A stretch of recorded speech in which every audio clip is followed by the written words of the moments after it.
aujourd'hui, j'aimerais qu'on puisse regarder un petit peu. Vous savez, je ne suis pas quelqu'un qui est très linéaire, mais plutôt quelqu'un qui voit les choses. Donc, j'aimerais simplement qu'on puisse regarder aujourd'hui un peu la parole par rapport au temps dans lesquels nous sommes, par rapport à Israël, où on en est aujourd'hui par rapport à Israël. Et simplement, pendant qu'on priait, j'avais ce passage de Romains 9, 14, 16 qui dit « Je fais grâce à qui je veux faire grâce. Cela ne dépend pas de la volonté des hommes ni de leurs efforts. Je fais grâce à qui je veux faire grâce. Cela ne dépend pas de la volonté des hommes ni de leurs efforts. » Et je relisais cette semaine un article d'une dame qui s'appelle Madame Sanders qui parlait du chaînon manquant. Et elle disait que la force d'une chaîne peut se mesurer à la force de son chaînon le plus faible, le chaînon faible, pardon, pas le chaînon manquant, le chaînon faible. Et elle disait dans l'Église, quel est ce chaînon faible? Et on a pu voir que ce chaînon faible, c'est Israël. Parce que malheureusement, depuis longtemps, on a été pollué par la théorie du remplacement. Et qu'est-ce qu'elle veut nous dire? Elle nous disait que Dieu avait oublié Israël parce que Israël avait toutes sortes de défauts et de péchés. Et c'est vrai. Mais du coup, qu'est-ce que ça a semé dans notre vie de chrétiens, dans l'Église en général? C'est que si on ne fait pas les choses parfaitement, eh bien, Dieu nous retranche aussi. Je veux dire, quand je suis venue au Seigneur, je dis, mais ça ne colle pas. Si Dieu n'est pas fidèle pour Israël, comment peut-il être fidèle pour nous? Alors, cette bonne nouvelle de l'Évangile, qui peut nourrir notre espérance déjà, c'est de savoir que le Seigneur a fait tout le chemin pour nous. Que quand on vient prendre la Sainte Seine, son sacrifice, il est parfait pour nous. Que dans ce sacrifice, il nous appelle chacun, comme l'a dit Denis, non pas résigné, mais que chacun donne qui il est en lui, dans cette espérance, qu'il revienne pleinement à lui. Et nous sommes encore dans ces temps avant Shavuot, dans la chambre haute, où on s'attend à Dieu, où on le laisse, où on se laisse pétrir par sa parole et qu'il puisse visiter encore nos profondeurs et qu'il puisse encore laver ce qui a besoin d'être lavé, réveiller ce qui a besoin d'être réveillé. Ça, c'est la bonne nouvelle de l'Évangile, mes amis. Et si on la reçoit pleinement, alors on pourra la partager. Et moi, ma grande espérance, je me dis, Seigneur, on voit tellement, je dis, mais on ne peut pas. Eh bien oui, on est dans ces temps où le Seigneur nous amène à, oui, on ne peut pas par nos propres forces. Oui, on a essayé, on n'a pas pu. Et il nous amène dans ce temps où on reconnaît que lui est Dieu et qu'alors qu'il nous revêt, alors qu'on le reconnaît dans toute sa puissance, dans toute son autorité, dans toute sa souveraineté, et qu'on s'attend à lui et qu'on est dans cette obéissance de la foi, alors nous allons voir les signes, les miracles et les prodiges qui sont devant nous. Alors pourquoi est-ce qu'on peut dire que ces signes, ces miracles et ces prodiges sont devant nous? J'avais plusieurs choses dans ma tête. Déjà, je me disais, mais dans Éden, comment est-ce qu'ils se sont fait avoir, Adam et Ève se sont fait avoir en... Est-ce que Dieu a vraiment dit que... Et ce que j'ai réalisé, c'est que le Seigneur, du coup, eh bien, quand il a créé la terre, il a donné sa parole. Et c'est plus que nous, on l'a peut-être entendu, elle est écrite, sa parole. On peut la lire, sa parole. Il l'a donnée à Moïse, elle a été transmise avec fidélité par le peuple d'Israël. Malheureusement, avec cette rupture du chaînon où on a voulu se désolidariser d'Israël, eh ben, on a perdu l'essence même du cœur du Père. Mais ce qui est extraordinaire, c'est de savoir que Dieu règne, qu'il a un plan pour Israël, et au travers d'Israël, il veut bénir toutes les nations. Alors, qu'est-ce que ce plan? Aujourd'hui, on est dans un temps, je pense que vous l'avez tous remarqué, où la confusion règne. Et je vous rappelle ce que nous a dit Hachim la semaine dernière, que nous devons toujours et encore davantage nous fonder, creuser la parole, méditer la parole, étudier la parole. Parce qu'aujourd'hui, le message qui passe, chacun pense comme il veut, c'est le relativisme ambiant complet, chacun a sa vérité, les médias racontent ce qu'elles veulent, les journalistes n'ont plus l'obligation de vérifier les sources avant de publier quelque chose, donc on entend toutes sortes de sons discordants, on nous raconte ce qu'on veut bien nous raconter. Et si on n'avait pas la parole de Dieu, mes amis, on est complètement neutralisé et on ne sait pas où nous allons. Alors, que nous dit la parole? Que nous dit la parole aujourd'hui? Qu'est-ce que Dieu nous a fait pour nous? Qu'est-ce qu'il a fait pour Israël? Qu'est-ce qu'il a dit pour Israël? Et l'amour parfait, alors déjà, ce que je voudrais soulever, c'est que par les médias, c'est la crainte qui est diffusée. Et le Seigneur nous l'a dit très clairement, l'amour parfait bannit la crainte. Donc, est-ce que nous restons dans la crainte ou est-ce que nous nous approchons de Dieu et nous recevons cet amour qui va faire que l'on va pouvoir surmonter ce qui est devant nous, surmonter les intimidations, surmonter les mensonges, parce qu'on comprend qui il est et ce qu'il a fait pour nous. Nous ne sommes plus orphelins, nous sommes fils et filles, nous sommes rentrés à la maison. Eh bien, la parole nous dit que celui qui craint l'Éternel et qui se confie en l'Éternel ne sera pas dans la honte et il ne sera pas confondu. Mais maudit soit l'homme qui se confie en l'homme. Alors, dans ces temps qui précèdent la Pentecôte, on veut continuer à chercher Dieu, à l'écouter et à recevoir de lui. Et je réfléchissais à peu près à quel moment est-ce qu'il y a eu la sortie d'Égypte avec cette première Pâque. Parce que je pense que ça n'a échappé à personne, que cette année pour Pâques, il y a eu cette deuxième Pâque où Israël était confiné, comme lors de la première Pâque. Sauf que là, il n'y avait pas qu'Israël qui était confiné, mais la terre entière a été confinée. Qu'est-ce que le Seigneur dit? Qu'est-ce qu'il est en train de faire? Et en fait, la première Pâque, c'était à peu près en 1450 ans avant Jésus-Christ. Et donc là, la Pâque a été instaurée à ce moment-là pour célébrer cette délivrance du peuple hébreu qui était sous l'esclavage et sous la crainte de l'Égypte. Et quand Luc parlait tout à l'heure, il disait qu'attendons-nous? Je veux vous rappeler que le peuple d'Israël, quand il était sous cet esclavage, il n'attendait plus rien. L'oppression était telle qu'il ne pouvait même plus rien attendre. Et il y a certaines personnes autour de nous, beaucoup même, je dirais, qui sont dans la crainte, dans l'angoisse, qui n'attendent plus rien parce que la pression est telle et la pression augmente. Mais il y a eu cette parole, il y a eu cette percée. Le Seigneur a parlé et le peuple est sorti. Et c'était la première Pâque où ils étaient confinés, où ils attendaient que l'ange de la mort passe et eux étaient à l'abri du sang. Et ça nous préfigurait déjà Jésus. Donc 1450 ans plus tard, Jésus est venu sur la terre, la parole incarnée, la parole faite chair. Lui a quitté les cieux pour venir nous chercher. C'est pas nous qui sommes montés dans les cieux, c'est lui qui a quitté les cieux pour venir nous chercher. Et mes amis, quand j'ai découvert il y a quelques années que la croix a été élevée sur le mont Golgotha, alors que les Juifs étaient en train de sacrifier l'agneau de la Pâque. Si ça, c'est pas Dieu. Et vous savez, quand le Seigneur a appelé le peuple d'Israël, il lui a donné ses commandements et il lui a donné ses fêtes. Il lui a donné ses rendez-vous.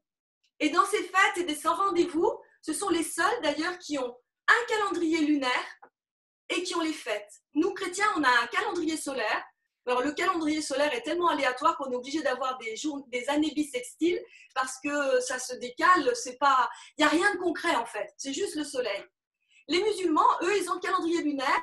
Mais du coup, si vous n'avez que la lune, et par exemple, leur jeûne, leur ramadan, une année c'est en hiver, une année c'est en automne, une année c'est en été, une autre année c'est au printemps. Et alors que les Juifs, ils ont le calendrier lunaire et les fêtes. Et les fêtes, elles collent avec les saisons. Et grâce à ça, Israël a ce calendrier. Et ces fêtes, c'est quoi? Ces rendez-vous. Ce sont les rendez-vous de Dieu. Alors j'ai essayé de regarder un petit peu qu'est-ce que Dieu dit célébrer les fêtes de la lune. C'est quoi la première quand la lune vient?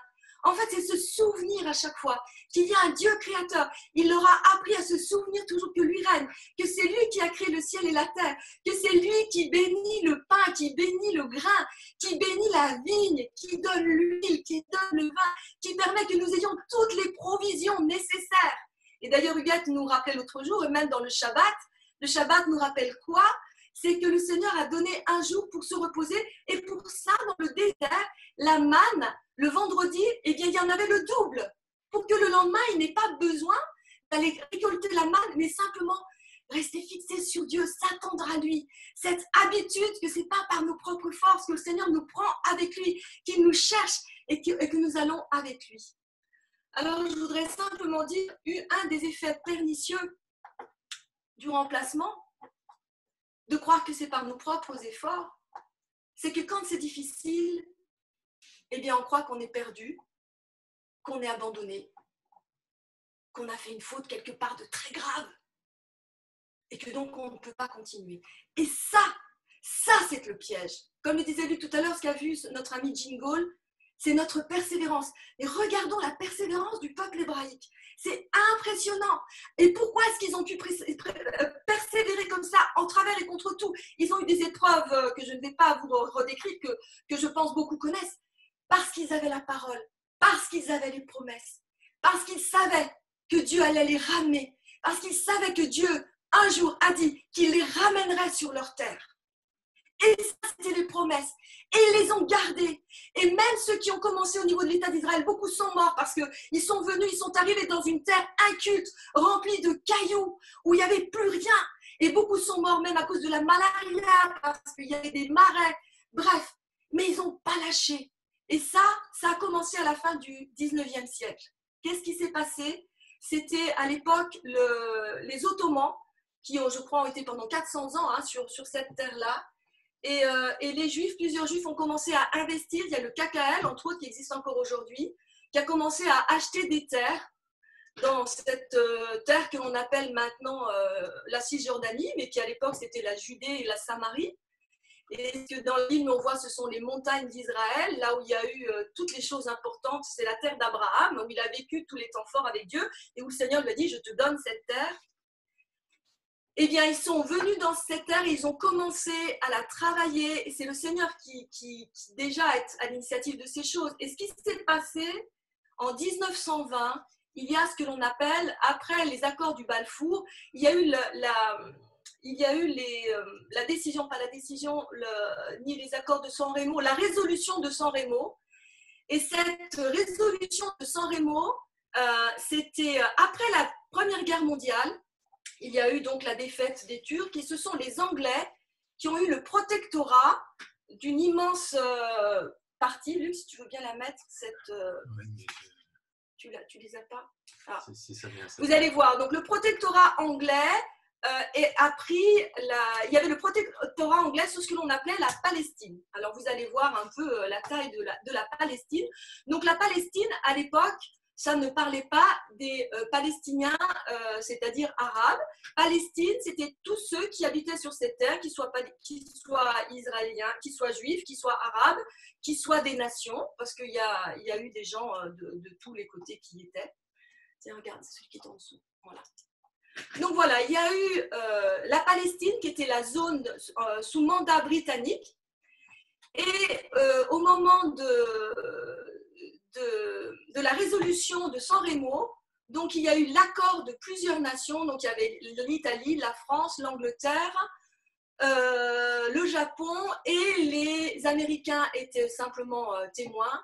Il y a eu cette résolution de donner toute la Palestine comme foyer national juif et ça a été donc validé par la Société des Nations, ce qui a fait entrer les accords du Balfour dans le droit international.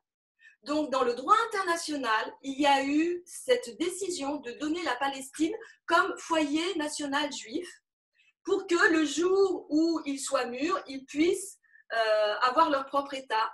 En même temps, il y a eu la Syrie qui était sous protectorat français, qui a retrouvé aussi, il y a eu plusieurs pays arabes qui ont retrouvé aussi leur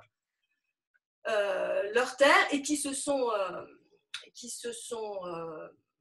sont devenus des États aussi par la suite.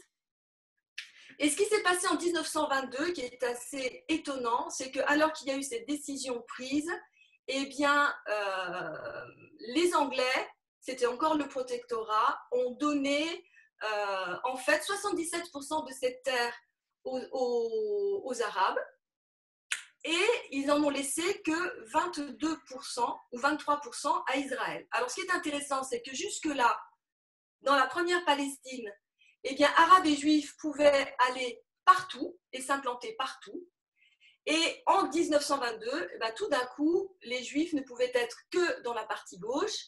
Et par contre, les Arabes pouvaient aller aussi bien d'un côté de l'autre, puisque dans ces accords de San Remo, il est bien dit que dans ce foyer national juif, chaque pays, chaque religion pourrait garder sa liberté, etc. Et c'est ce que l'on vit encore aujourd'hui. Bref. Donc là, j'aimerais qu'on aille un peu plus loin. Donc, il y a eu une grande espérance. Donc, les Juifs ont commencé à venir s'installer. Ils ont récupéré ces lieux complètement désertiques. Hein, c'est écrit par plusieurs qui ont vu ça au 18e, 19e. Et entre autres, j'ai découvert que si tous les arbres avaient été coupés, c'est parce que sous le règne ottoman, on demandait un impôt pour chaque arbre vert. Donc, les arbres étaient coupés pour ne pas avoir à payer d'impôts. Donc, vous imaginez, je crois qu'il ne restait plus qu'1 millier d'arbres à l'époque. Donc, quand Israël est arrivé, quand les Juifs, parce qu'on ne s'était pas encore Israël, sont arrivés, ils sont arrivés sur une terre inculte où il n'y avait pratiquement plus personne. Il y avait 4000 habitants, aussi bien arabes que juifs. C'était une terre complètement désolée, comme la Bible nous le dit. C'était une terre désolée, abandonnée. Et donc, ils ont commencé à travailler, comme je vous disais, beaucoup ont perdu leur vie là-dedans. Ensuite, à la fin du protectorat, en 1947, les 6 derniers mois du protectorat, il a commencé à y avoir pas mal de guerres civiles, en fait, parce que finalement, les Arabes ne voulaient pas qu'Israël ait ce petit bout de terre, donc il a commencé à y avoir pas mal de luttes.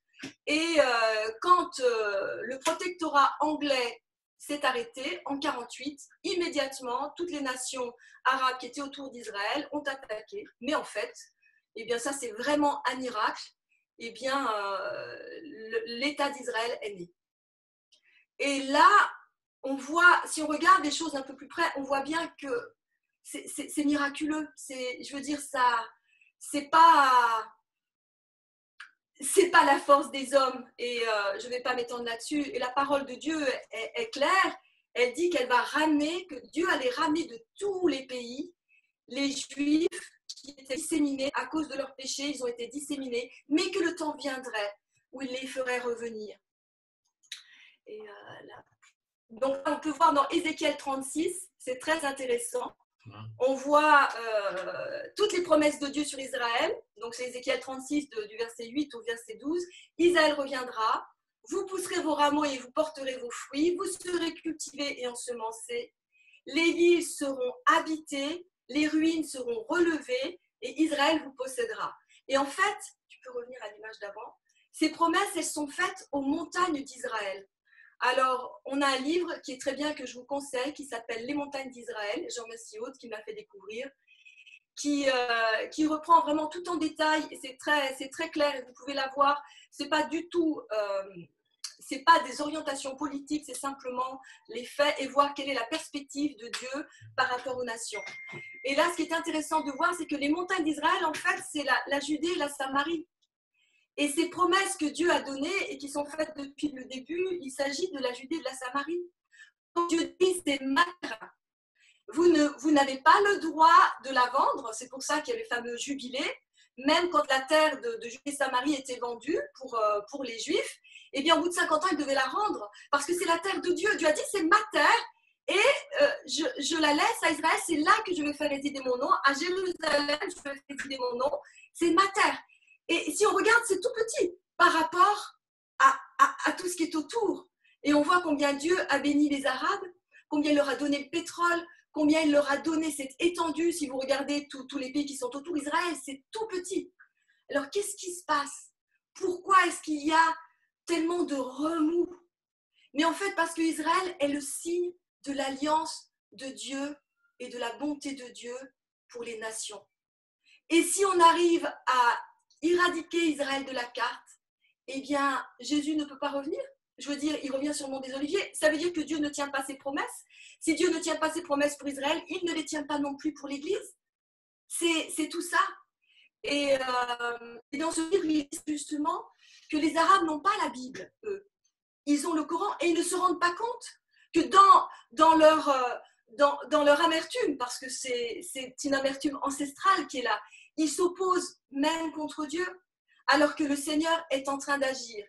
Et j'aimerais mettre en parallèle ce qui se passe actuellement et qui est tout simplement extraordinaire, et j'en ai parlé la semaine dernière, c'est tout ce mouvement de révélation qu'il y a, cette vague de révélation du Messie au milieu des peuples arabes, que ce soit en Égypte, que ce soit en Irak, que ce soit en Iran, que ce soit en Algérie, que ce soit au Maroc. Il y a une visitation de l'Esprit et Jésus se révèle directement. Et il y a une église arabe qui est là et qui grandit, c'est celle qui grandit le plus vite actuellement. Et ça, c'est Dieu. C'est Dieu qui le fait. Ce que nous, on ne peut pas faire. Nous, ce que l'on peut faire, en revanche, c'est prier. Et par rapport à ça, donc, il y a ce que je voulais dire, le fameux temps des nations. Donc la première, quand Jésus est mort sur la croix, il y a eu tout ce temps entre la résurrection de Jésus et la création de l'État d'Israël. C'est ce qu'on appelle le temps des nations. Il y a eu tout ce temps où on a prêché l'évangile, mais malheureusement, on l'a prêché en même temps que l'antisémitisme. Ce qui fait qu'on est aujourd'hui, l'Église est fragile et faible tant qu'elle ne se reconnecte pas à ce que Dieu est en train de faire. Et le regard de Dieu, l'olivier franc, eh bien, si elle se reconnecte, eh bien alors toute la grâce peut couler aussi dans l'Église. Et là, j'aimerais donner le témoignage de Rania que je vous ai déjà donné. C'est cette sœur arabe qui est en Israël et qui est responsable d'une maison de prière à Nazareth. Et il y a pas mal d'années en arrière, parce que j'ai entendu ce témoignage il y a déjà 3 ans, elle disait qu'à un moment donné, elle voit Jésus rentrer dans sa maison de prière avec un talit, en vision, oui, bien sûr, pas en chair et en os. Et elle dit, mais qu'est-ce que tu fais? Et il lui dit, tu n'aimes pas ma famille. Alors il dit, comment ça, j'aime pas ta famille? Ben si, je suis bien avec mes frères et sœurs, j'ai pas de difficultés avec eux, ses parents et tout. Et en fait, au fur et à mesure, elle comprend que Jésus lui dit, mais je suis juif.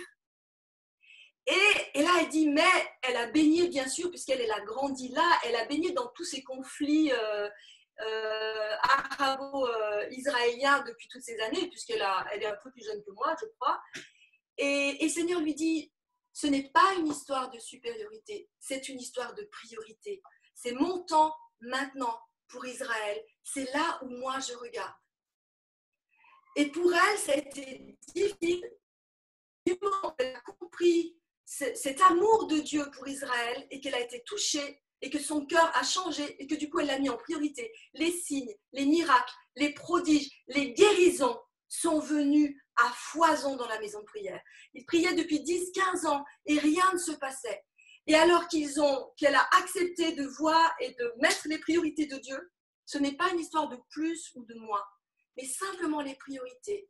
Alors la grâce de Dieu a pu couler et c'est ce que Dieu est en train de faire. Et aujourd'hui, alors que nous sommes avant Shavuot, Shavuot, c'est quoi? C'est la Pentecôte. Et cette année, quelque chose d'assez étonnant, c'est que Shavuot, qui est donc la Pentecôte juive, la Pentecôte chrétienne et la fin du Ramadan tombent en même temps. Et pour moi, le fait, je ne sais pas exactement quel jour ça se termine, le Ramadan, mais je crois que c'est aussi cette semaine.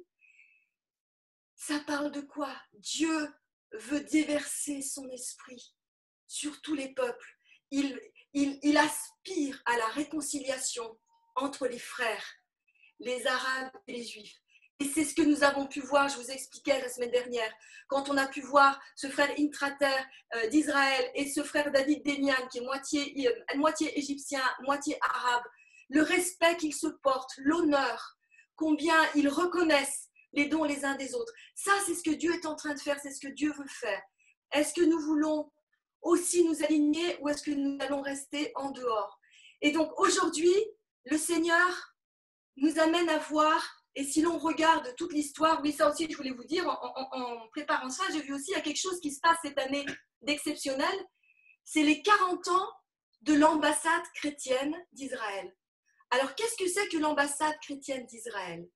Alors, vous savez aussi que ce vendredi, ou certainement vous ne le savez pas, il y a eu l'anniversaire des 53 ans de la ville réunifiée de Jérusalem. Pourquoi 53 ans? Parce qu'en 67, il y a eu de nouveau la guerre de 6 jours, où de nouveau on a voulu expulser Israël de sa terre. Et en fait, ça a été le contraire. Le Seigneur a tourné les choses et ils ont repris Jérusalem-Est, qui est redevenue complète et qui n'était plus divisée en deux.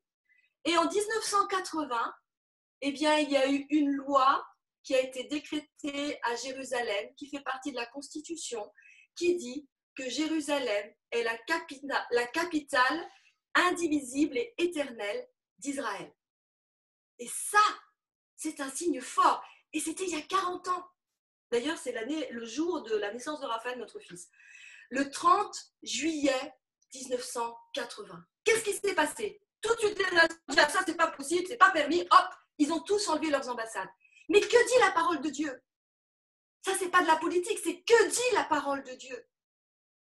Il dit qu'Israël, Jérusalem, et c'est cette ville éternelle. Et c'est cette ville où il va revenir, où il va venir régner. Alors ça, c'est quelque chose, c'était il y a 40 ans. Alors qu'est-ce qui s'est passé à ce moment-là? Eh bien, l'ambassade chrétienne s'est créée et il a dit, bien nous, chrétiens, nous reconnaissons Jérusalem comme capitale indivisible et éternelle d'Israël. Et depuis, nous avec Luc, on y était en 83, avec Anne et Roland, ils font ce que l'on appelle les fêtes des tabernacles. Pourquoi? Parce qu'on voit dans la parole que quand Jésus va revenir et qu'il va s'établir sur terre, les fêtes vont continuer et que chaque année, toutes les nations vont monter à Jérusalem. Et alors, eh ben, ces chrétiens de différentes nations, ben, nous, on veut anticiper. On veut déjà être ce signe que les nations viennent bénir Dieu à Jérusalem. Et cette année, ça va être les 40 ans. Donc ça fait partie des choses qui se passent sous nos yeux et qui sont étonnantes et incroyables. Alors, quel est notre défi aujourd'hui? L'antisémitisme ou l'indifférence sont une déclaration ouverte et une rébellion contre Dieu. Parce que le Seigneur parle, donne ses projets, ils ne sont pas cachés, ils sont lisibles. Donc, je parle de l'indifférence parce que la France a été imbibée de cette indifférence. Et vous savez, vraiment, le Seigneur m'a beaucoup parlé, vraiment, il me disait, c'est par amour, c'est l'amour. Quand il dit, quand dans les derniers temps, est-ce que l'amour sera encore là? Est-ce que l'amour sera encore sur terre? Et avec le Covid, quand le Covid a commencé, le Seigneur m'a dit, attention, ma priorité, c'est Israël. Est-ce que vous allez être complètement imbibé par la crainte générale et ne penser qu'à sauver votre peau? Ou est-ce que vous restez aussi, moi, mon focus, je suis en train d'agir en Israël et je suis en train de revenir. C'est ce que je suis en train de faire. Et vous savez, si la politique française a changé entre 57 et 67, c'est ce que De Gaulle a dit à Israël quand ils sont venus chercher du soutien, je ne sais plus pourquoi. Il a dit la politique n'est plus la même. Eh bien, c'est simplement le pétrole. Ce n'est pas l'amour pour les Arabes. C'est le pétrole. C'est notre gain à nous. Et je vous avais partagé cette parole qui m'avait profondément touchée de ce frère Ruben Berger qui disait, mais est-ce que vous bénissez Israël pour être béni ou est-ce que vous nous aimez? Et là, mes amis, je me le suis pris en pleine figure. Et qu'est-ce que ça veut dire aimer? La parole, elle est très claire. Il y a ce verset qui m'est revenu ce matin qui disait, ceux qui voudront garder leur vie, la perdront. Mais ceux qui donneront leur vie, la retrouveront. Est-ce qu'on veut juste sauver notre peau dans l'individualisme dans lequel nos nations ont été enfermées? Ou est-ce qu'on a encore ce cœur de Dieu qui bat en nous? Et je le crois, en tant qu'Église, c'est ce à quoi nous nous préparons, à toutes ces œuvres de miséricorde, et on va voir ce que Dieu veut faire. On est pour le moment dans l'attente du revêtement et dans l'attente des projets de Dieu. Et est-ce qu'on veut se tenir avec le Seigneur dans ce qu'il est en train de faire? Est-ce que nous allons prier pour ce qu'il est en train de faire? Prier pour le Saint-Esprit maintenant, que le Saint-Esprit se déverse. Tu peux le mettre, Ézéchiel, s'il te plaît. Que le Saint-Esprit se déverse maintenant sur Israël, sur Jérusalem, sur le monde arabe et dans nos nations. Le premier déversement s'est fait à Jérusalem. Et là, alors que le Seigneur disait, Je vous rassemblerai du milieu des peuples. Je vous recueillerai des pays où vous avez été disséminés et je vous donnerai le territoire d'Israël. Ézéchiel 11, 17. La terre ne se vendra pas à titre définitif, car le pays est à moi. Lévitique 25, 23. Oui, dans le feu de ma jalousie, je parle contre les autres nations et contre Édom tout entier qui se sont donné mon pays en propriété. Ézéchiel 36, 5. Sauf que je vous rappelle, les Arabes n'ont pas la Bible, nous on l'a. Alors nous avons cette responsabilité de prier et de parler à chaque fois que le Saint-Esprit nous donnera l'occasion. Et Dieu dit, je vais faire sur eux l'aspersion d'une eau pure, je vais leur donner un cœur nouveau et je vais mettre mon esprit en eux. Et on voit dans d'autres passages que si le Seigneur a ramené les Juifs sur sa terre, ça n'est pas parce qu'ils le méritaient, mais c'était pour la gloire de son nom. Et les nations qui resteront autour de vous sauront que moi, l'Éternel, j'ai rebâti ce qui était abattu et planté ce qui était dévasté. Moi, l'Éternel, j'ai parlé et j'agirai. Ainsi parle le Seigneur l'Éternel. Voici encore sur quoi je me laisserai fléchir par la maison d'Israël. Voici ce que je ferai pour eux. Je multiplierai les hommes comme un troupeau. Les villes en ruine seront remplies de troupeaux d'hommes, pareils aux troupeaux consacrés, aux troupeaux qu'on emmène à Jérusalem pendant ces fêtes solennelles. Et ils sauront que je suis l'Éternel. Et ça, ce n'est pas de la politique, ça, c'est la parole de Dieu. Alors simplement, non seulement le Seigneur nous invite, je crois, à collaborer avec lui dans la prière, prions pour Israël, prions pour les nations, prions pour nos gouvernements, parce qu'il y a ces paroles aussi sévères qui disent « Ceux qui bénissent Israël seront bénis, mais ceux qui la traiteront avec légèreté seront maudits. » À chaque fois que nos politiques prennent une position contre Israël, eh bien c'est nous le peuple qui en subissons les conséquences. Et en même temps, je réalisais cette semaine que, parce que je vois sur les sites, il y a des Israéliens mais qui disent mais pourquoi Netanyahou ne parle pas de San Remo, etc. Et j'ai vu parce que le Seigneur, il ne veut pas donner la gloire à des hommes. Dieu va manifester sa gloire, sa souveraineté complète. Et ça ne sera pas à cause des hommes, ça ne sera pas à cause d'un gouvernement, ça sera lui et lui seul. C'est ce qu'il s'apprête à faire. Et nous, il peut nous rendre collaborateurs. Donc on a ces passages dans Ésaïe qui disent « Fortifiez les genoux chancelants ». Nous, on a été plusieurs fois à Jérusalem. On vous a appelé et l'Église a fait des dons généreux. Plusieurs années de suite, on veut se soucier des pauvres de Jérusalem. On veut prier pour eux, pour qu'ils tiennent ferme. On veut leur manifester notre soutien. Parce que nous savons que Dieu est Dieu et que Dieu les sauve et que Dieu va sauver et qu'il va accomplir toutes ses promesses. Notre autre défi, c'est de l'enseigner à nos enfants. Que nos enfants apprennent la vérité de la parole. On ne peut pas se laisser diriger par les médias actuellement, c'est fini. Que dit la parole ? Comment pouvons-nous transmettre ? C'est le sujet qui préoccupe maintenant, je sais, nos amis allemands, l'Église allemande, mais aussi Ebenezer, ces grandes associations qui soutiennent Israël, l'ICEJ aussi, l'ambassade chrétienne. Comment allons-nous transmettre à la nouvelle génération ? Parce que mes amis, quand on obéit à la parole, il y a la bénédiction. Et en bénissant, donnez et vous recevrez. Bénissez et vous serez bénis. C'est bien sûr d'abord pour Israël, mais c'est aussi pour tous nos contemporains. Et je voudrais finir par là. Qu'est-ce qui fait la différence ? C'est le fait d'être fils et fille ou bien orphelin. L'orphelin, il a peur. L'orphelin retient. L'orphelin ne donne pas. L'orphelin s'enferme. Les fils et les filles de Dieu savent qu'ils ont tout reçu, qu'ils sont cohéritiers.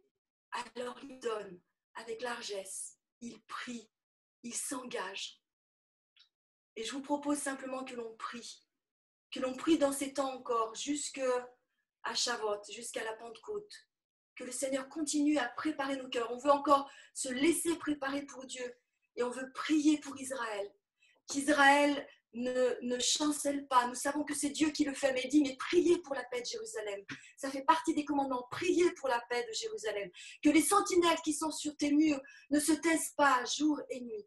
Donc on veut prier pour la paix de Jérusalem et on veut voir aussi comment on peut avertir nos gouvernants, avertir ceux qui nous entourent. Alignons-nous avec la parole. C'est une question de salut. C'est une question de grâce. C'est encore le temps de la grâce. Et le temps des nations est en train de toucher à sa fin et le retour est proche. C'est encore le temps du salut. C'est encore le temps de la bonne nouvelle. Alléluia. Juste pendant que Manuela parlait, plusieurs pensées, je pense, fortes. Quand elle nous invitait à prier par rapport à Israël, dans ce temps de Pentecôte, Dieu veut répandre son esprit. Et je pense, vous connaissez tous la parole de Ézéchiel 37, la vallée des ossements desséchés, et que ça parle d'Israël, que Dieu il ramène les ossements desséchés, c'est-à-dire que c'est une restauration physique. Et après cette restauration physique que nous avons eue en 48, avec la restauration de l'État d'Israël, il est parlé d'un déversement de l'esprit. Mais ce déversement de l'esprit n'est pas venu comme ça directement, je dirais, d'en haut. Il est intéressant que Dieu a utilisé le prophète pour dire prophétise. Donc, l'Église est appelée à prier la parole de Dieu. Elle est appelée à s'aligner dans la pensée de Dieu pour parler ce que dit la parole. Et dans ce temps de Pentecôte, nous sommes appelés à prophétiser. Ézéchiel 37 prophétise sur ces eaux desséchées et appelle l'Esprit. Donc la Pentecôte, soit on le voit, c'est l'Esprit pour moi, c'est l'Esprit pour mon ministère, c'est l'Esprit pour mon Église, c'est moi, c'est l'Esprit pour que je puisse vivre, moi, des guérisons. Ou alors, on comprend que c'est l'Esprit pour les nations, c'est l'Esprit pour l'Esprit. Donc, vous voyez, le cœur est orienté différemment. Il n'est pas orienté sur soi. Donc, le temps de Pentecôte, c'est le temps des nations, c'est le temps de la grande vision. En tant que chrétien, l'interpellation de Manuela, c'est l'interpellation d'une vision internationale. Ce n'est pas seulement une vision de mon salut, c'est une vision du Christ des nations. Et la Pentecôte, ça va être l'esprit pour toucher toutes les nations. Donc il faut qu'on s'intéresse aux nations, il faut qu'on s'intéresse à l'histoire des nations et aux promesses de Dieu. Et l'actualité aujourd'hui, c'est la Judée et la Samarie. On entend dans les médias, on parle d'annexion, etc. Cisjordanie, tout ça. Mais la Bible, elle nous dit dans Ézéchiel 36, Manuela, vous avez vu les cartes, et la Bible nous dit, et toi, fils de l'homme, prophétise sur les montagnes d'Israël. Et tu diras, montagne d'Israël, écoutez la parole de Dieu. Écoutez la parole de Dieu. Donc ce que j'aimerais qu'on retienne, c'est nous sommes appelés à prier la parole, à prophétiser sur les nations. Et un dernier point qui m'a touché, lorsqu'elle a parlé de cette fête des tabernacles où toutes les nations monteraient à Jérusalem et apporteraient le parfum. Moi, nous sommes français et je pense qu'il y a un parfum au pays de France. Il y a une identité restaurée, rachetée de la France qui est un parfum unique. De la même façon que chacun d'entre vous, chacun d'entre nous, on est unique. On a un trésor unique à donner à Dieu. On a un parfum unique. Personne d'autre peut avoir le même. Donc, quand nous réussissons ensemble, il y a un parfum particulier. Mais le pays de France a besoin d'être restauré, guéri, pour amener au roi des nations son parfum. Et la guérison, l'héritage, quand on prie, Seigneur, tu as fait de nous des héritiers. La France, comme héritage, ne peut pas se recevoir comme héritage tant que l'héritage de Dieu, qui est sa terre et son peuple, n'ont pas été aussi pleinement restaurés. Donc, les héritages, c'est tout le monde en même temps ou personne. Et donc, actuellement, vraiment, soyons sensibles à ce temps de Pentecôte. Dieu veut déverser son esprit, mais pour cela, il a besoin que l'on parle, que l'on prie la parole, que l'on s'aligne avec ses pensées.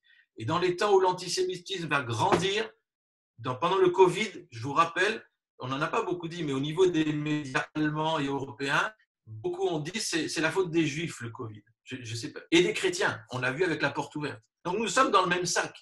Donc, cette anxiété va monter, on a besoin de connaître l'histoire et l'histoire de la rédemption et le cœur de Dieu pour les nations, si on veut tenir et si on veut être prophétique, intentionnel. Voilà, mes amis. Et juste encore aujourd'hui, il se passe quelque chose de vraiment spécial. Donc, il y a le procès de M. Netanyahou qui a été ouvert ce matin. Et simplement, ça, je ne me suis pas étendue dessus, mais il y a eu volonté et volonté et volonté depuis 48 de faire disparaître Israël. Et simplement, on veut prier pour Israël, déclarer que c'est sa main qui les garde, que c'est sa main qui les conduit, que c'est sa main qui ouvre le chemin, qui ferme la bouche des contradicteurs, que sa justice est au-dessus. Et je crois qu'on a cette opportunité en tant qu'Église.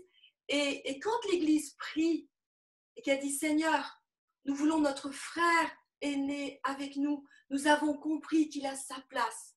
Seigneur, sauve !» Eh bien, nos prières sont puissantes, mes amis. Elles sont puissantes parce qu'elles correspondent au cœur même de Dieu.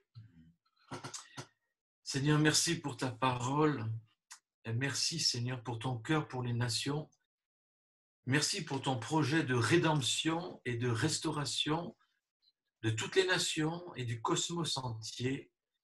Merci pour la puissance dans le sang de l'agneau, non seulement pour nous guérir, nous restaurer, nous réconcilier avec toi, mais pour réconcilier toutes choses avec toi. Et Seigneur, fais de nous un peuple prophétique qui prie ce que tu pries, qui parle ce que tu parles, aligné avec ta pensée, dans une situation où tu veux te montrer comme Dieu de l'histoire. Nous ne voulons pas louper le coche, Seigneur. Nous ne voulons pas te résister, mais nous voulons couler dans la volonté et dans le discernement des temps aujourd'hui. Alors merci, Seigneur. Nous, en tant qu'Église Josué, nous bénissons la nation d'Israël. Nous prions que les choses cachées soient mises à la lumière. Nous prions pour les frontières. Nous prions pour la paix, le shalom de Jérusalem. Merci parce que depuis des décennies maintenant, il y a liberté de culte pour les musulmans, les chrétiens et tout le monde. Ce n'était pas arrivé depuis tellement longtemps. Seigneur, merci parce que là où est l'esprit, là est la liberté. Et nous parlons que l'Esprit de Dieu souffle maintenant sur cette nation d'Israël. Que les eaux qui ont été rassemblées soient visitées, le souffle de l'Esprit d'en haut. Et nous appelons une nouvelle naissance pour nous, pour les nations, pour la nation d'Israël. Merci Seigneur. Nous sommes dans l'attente des grandes choses que tu vas faire et dans la foi. Merci Seigneur. Nous te louons. Oui, Seigneur, nous déclarons que nous ne sommes pas suffisants, Seigneur. Nous, chrétiens de France, chrétiens des nations, sans nos frères juifs et sans nos frères arabes. Nous te bénissons, Seigneur, pour Shafika qui a ce parfum au milieu de nous et la bénédiction qu'elle est. Nous te bénissons pour Monique aussi qui est au milieu de nous et le parfum qu'elle est.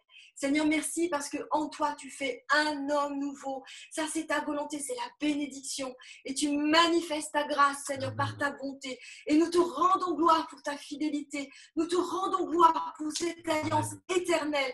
Nous te rendons gloire parce que déjà, Melchisédek était appelé le roi de Salem, le roi de Jérusalem. Déjà, Seigneur, dans la Genèse, on voit que c'est un lieu que toi, tu as privilégié pour toi et il t'appartient. Et nous te rendons gloire. Et Seigneur, nous te demandons grâce pour tous ceux qui s'opposent, Seigneur, et qui s'opposent contre toi sans le savoir. Nous prions dans ces temps de Shavuot, Seigneur, vraiment le déversement du Saint-Esprit, à profusion, Seigneur, sur les Juifs comme sur les Arabes et sur les nations, sur nos gouvernants, Seigneur, sur l'Église. Seigneur, nous te prions et montre-nous, enseigne-nous, continue à visiter nos cœurs, Seigneur, et à nous donner ton cœur. Dans le précieux nom de Jésus, que ton règne vienne, que ta volonté soit faite sur la terre comme au ciel. Alléluia, Seigneur.